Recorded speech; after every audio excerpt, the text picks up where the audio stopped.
From the dirty dossier to the Australian diplomat's ties to Democrats, and now a possibly impaired Sam Nunberg on a tirade. What does all of it say about the focus of Robert Mueller's investigation? Let's dive in with former Deputy Assistant Attorney General Robert Driscoll, an attorney and author of License to Lie, Exposing Corruption at the DOJ. Sidney Powell, welcome to you both. Thank you, Shannon.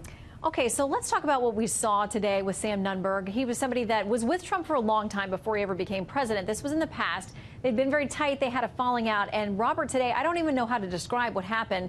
He was talking about everything that was happening inside the investigation that he knew of, showing people the subpoena.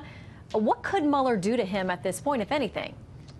Well, I mean, I think obviously Mueller could put him in jail for contempt for not complying with the subpoena.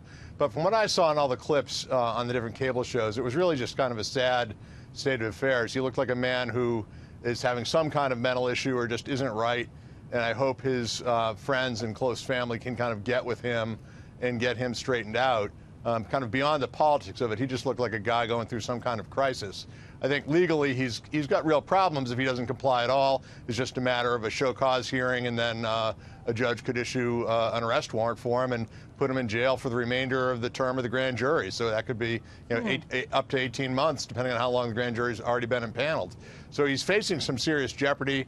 Hopefully he'll get his mind right and get with an attorney and determine how to cooperate in a way that's less burdensome to him. But, you know, obviously it was a kind of a sad sight to see him all over the news today. Well, and Sidney, I mean, maybe some of these things Robert just talked about finally got to Sam, and he heard that these were possibilities. I'm not sure what happened, but late tonight now he's saying he's had a change of heart in some way, saying, well, I probably will go ahead and cooperate with the investigation. What do you make of it? I would guess that he's had either a personal or a legal intervention or both, which he apparently needs. This is a very serious matter, and Mr. Driscoll's right. If he does not appear in front of the grand jury and cooperate, Mr. Mueller will have him put in jail until he purges that contempt or the grand jury session is over, whichever comes first. Okay, I want to ask you all, too, tonight about this late development we're hearing from John Solomon reporting over at The Hill, that the person, the Australian diplomat who was at a bar, had a conversation with George Papadopoulos, which there's a debate about whether he was a big deal or no deal part of the Trump administration or campaign at some point. There was a conversation there that supposedly sparked the initial FBI investigation into potential collusion. This is what they're reporting on thehill.com tonight. That Australian diplomat whose tip in 2016 prompted the Russia-Trump investigation previously arranged one of the largest foreign donations to Bill and Hillary Clinton's charitable efforts, documents show. I mean, Robert, the word is it was a $25 million pledge somehow from the Australian government. This wasn't personal money, but it went to the Clinton Foundation. Should that matter?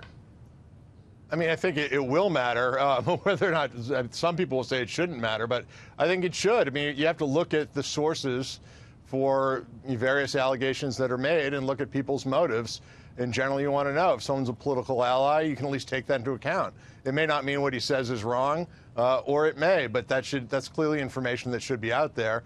And it's always a little odd when you get these situations where somebody has a conversation in a bar and says, oh, I'm so concerned about it, I'm going to run to the FBI. I mean, this is not the way normal people behave. So in a way, it's not shocking that there's a political overlay to this, because if you think about your own life, you know, people engage in gossip and rumors all the time in bars. And, you know, I've never been aware of anybody to run to the FBI after one of those sessions. And that seems to happen in this case more often than not. Yeah, and Sidney, the Hill report also says that lawmakers believe that the FBI was never, they never told FISA about the potential connection that this Australian diplomat had to the Clinton Foundation. Of course they didn't. They're not telling the FISA court what really happened at all. And I think when the truth comes out, assuming it ever does, if we ever get to the bottom of it, we'll find out that Hillary Clinton had her fingers in every aspect of this, and it all traces back to her in one fashion or another, just like the ducks that followed President Trump around at his campaigns and the fights that broke out were all instigated by Clinton operatives. Yeah, there are many more questions than answers at this point, but we get this trickle of information and about things connected to those FISA warrants. Maybe one day we'll see the applications. Who knows? In the meantime, Robert and Sidney, thanks for lending us your expertise. Thank you. Thank you.